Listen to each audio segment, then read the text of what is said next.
Sa isang bahay sa Apalit sa Pampanga, may paulit-ulit na katok na naririnig daw mula sa dingding. Kapag may kumakatok sa ating pinto, madali lang silipin kung sino.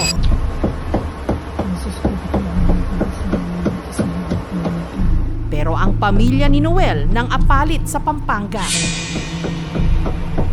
madalas daw may nambubulahaw sa kanilang malalakas na katok. Ang problema, hindi nila malaman kung sino ito dahil hindi ito nagmumula sa kanilang pinto, kundi sa kanilang dingding. Pag pumupukpok, para nasa loob mismo ng wall, talagang buhay na buhay yung pukpok. Ang akala namin, may kinukumpo nila dito sa likod namin. Tapos pinapabayaan namin, hindi namin gaanong pinapansin. Pero nung medyo mga ilang araw na, paulit-ulit na, inabot ng linggo, buwan, taon na. Yung may imagine mo nga, yung may hawak sa martilyo, tapos yung ipupupo niya. Wala siyang oras. May umaga, may tanghali. Lalong-lalo na yung bandang alas 12. Yung tunog pa naman, kakaiba na.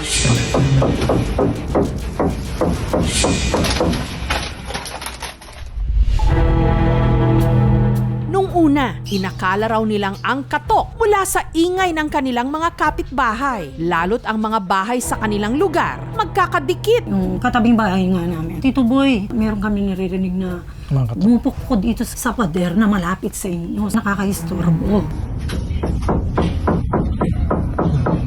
Tapos sabi niya, parang sinasabi mo na sa akin na parang bumupukpok ba kayo? Wala nagpupukpok dito. Wala akong makikitang mag-iingay dito. Itong wala yan, ang kapalo, hindi na namin binakbak ito para nga sabi ko baka makaabala na naman sa kabila. Sasadyain ko ba yung kakatukin ko ng madaling araw to para takutin ko na yung mga pamangkin ko, di ba? Nantitrip? Hindi siguro kasi kung nantitrip, ang lakas naman po siguro man-trip nung mantitrip na yun kasi madalas alas 2 ng umaga. Dekada 70 pa nung itayo ang bahay na ito ni Noel. Ayon sa kwento ng mga matatanda, bago ito i-develop at gawing subdivision, kilala raw ang lugar sa tawag na Pulong Bungo. Marami raw kasing bungo ng tao na nahukay rito dahil ang lugar dati raw sementeryo. Maraming puno, maraming dayami, konti lang ang bahay. Pag nasa harap ako ng computer ko, mararamdaman ko lang parang may humihipong ganun sa ulo ko.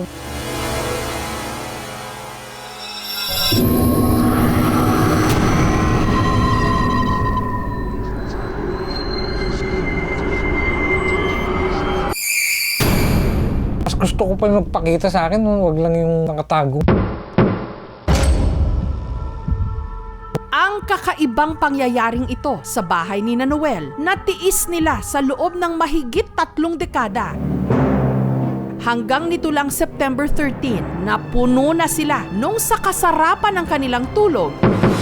Nagising sila nang muli na namang nanggambala ang misteryosong katok. Panooring maigi ang kanilang nai-record. Wala ang kakatok. Yun na. Wala naman.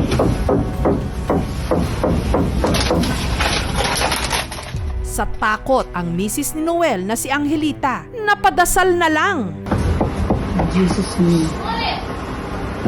Open your doors, Hanggang gantihan nila ito ng pukpok gamit ang screwdriver.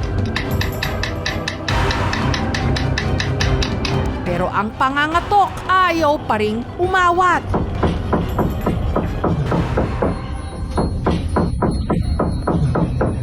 Nangyayari yun, malapit na yung undas. Minsan na rin daw nila itong pinatignan sa albularyo. Ito ang pangalan, Ruben, sabi niya. Hindi ko yata kilala yan. Ano pumasok sa isip ko na may mas nauna sa amin. Baka ang nature ng trabaho niya siguro, karpintero. Samantala, habang ini-interview ng aming team ang anak ni Noel na si Ryan, narinig nila mismo ang misteryosong pangangatok. Pakinggang maigi ang susunod na eksena. Opo, sir. Tapos, nung lalabas po sana, kukuha ako ng baso. Tapos, nung lalabas po sana, kukuha ako ng baso. Ano niyo po, sir? Nakukuha ba ito? Kanina pa po, sir. Narinig ko na rin po siya kanina, sir. Merong oras nun po na lalabas po ako, mga umaga po yun. Kuha ako ng baso kasi inom nga po ako. May nakita po akong nauna sa akin na pumasok, naka-duster. Akala ko po yung lola ko. Pagtingin ko nga po dito pagpasok ko, wala naman po pala akong kasama. At hindi lang sunod-sunod na katok ang kanilang narinig. Yan pong kumakatok ngayon, yan. Ano niyo po, sir? Tapos, nung lalabas po sana, kukuha ako ng baso. May kasama na ring sit-sit. Duster po.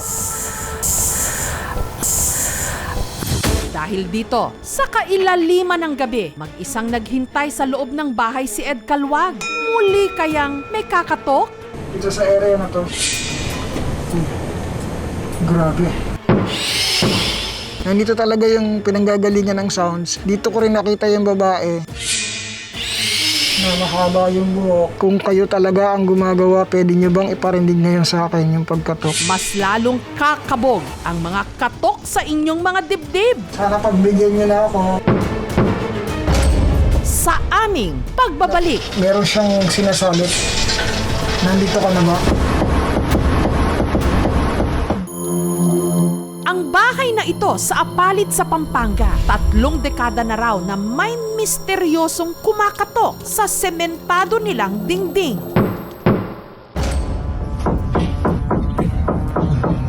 Pag pumupukpok, para nasa loob mismo ng wall, talagang buhay na buhay yung pukpok. Yun na. Wala naman. Yung may imagine mo nga, yung may hawak sa martilyo, tapos yung ipupuko niya. Sa kalagitnaan nga ng interview, may nai-record na tunog ang aming team. Opo, sir. Tapos, nung lalabas po sana, kukuha ako ng baso. Tapos, nung lalabas po sana, kukuha ako ng baso. Naka-duster po. Para imbestigahan kung may nagaganap bang paranormal sa kanilang bahay, sinadya ito ni Ed Calwag. Mag-isang pumasok si Ed sa bahay para abangan ang katok sa dingding. Dito sa area na to. Grabe. Habang si Noel nakamonitor sa video call, meron kayang maririnig si Ed Calwag.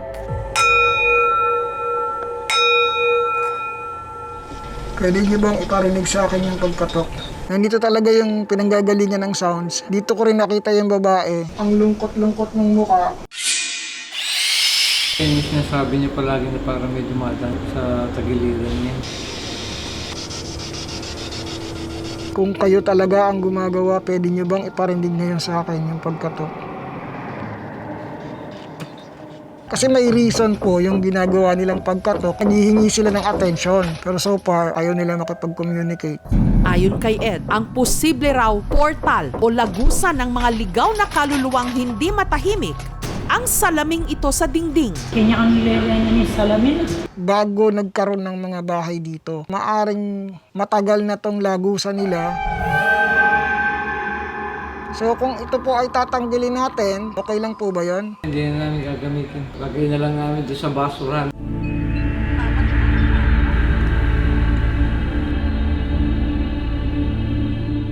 Sinasarado ko na po siya.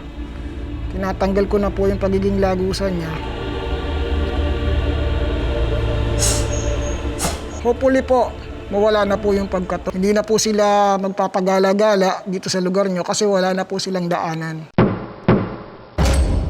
Ipinarinig din namin sa isang audio expert ang tunog na nai-record sa interview ni Ryan. Pagdating dito sa point na to, there is a muffled banging sound in the background. Tapos, nung lalabas po sana, kukuha ko ng baso. Hindi mo siya mapapansin because it's in the lower frequencies of the sound, and when you isolate it, Tapos, nung lalabas po sana, kukuha ko ng baso. saka lang siya lumilitaw. Tapos, nung lalabas po sana, kukuha ko ng baso. Based on my view here, wala siyang ibang pwedeng maging source kundi galing dun sa lapel niya. Naka-duster po. So it could be na parang katabi niya yung nag-hiss or katapat niya. Hindi siya adulterated kasi it's part of the recording Pero kung ang civil engineer na si John Asuncion ang tatanungin, ang naririnig na katok Maaring yung tubo na papunta sa faucet. Usually kasi nakaklamp lang yung mga tubo natin sa labas ng wall. Possible na sa ganong oras, dahil nga gabi, wala masyadong gumagamit ng mga gripo. Napakalakas ng pressure. Siguro may mga loose doon na brackets nung tubo. Kaya yung tubo, pumapalo siya sa pader. Ipinasilip namin sa tubero ang piping system sa bahay ni Noel. Sa tagal po ng serbisyo ko sa mga ginagawa ko po, wala pa ako na-encuentro ganun na tunog. Palagay ko po, wala po siguro sa mga pipeline. Hindi kasi talaga tubig yung maririnig. Di pa po nagkaroon ng instances na nagka-problema po kami sa mga pipeline namin. Kung gawa-gawa namin to, hindi kami mag-aksaya ng panahon. Kasi kami na rin nai-istorbo Hindi sa lahat ng pagkakataon, makikita natin kung ano ang totoo. At ano ang likha lang ng malikot nating imahinasyon. Nalang kakatok. Yun na. Pero may mga pagkakataon na kailangan lang nating makinig. Thank you so much mga kapuso. Kung nagustuhan niyo po ang videong ito, subscribe na sa GMA Public Affairs YouTube channel. Don't forget to hit the bell button for our latest updates.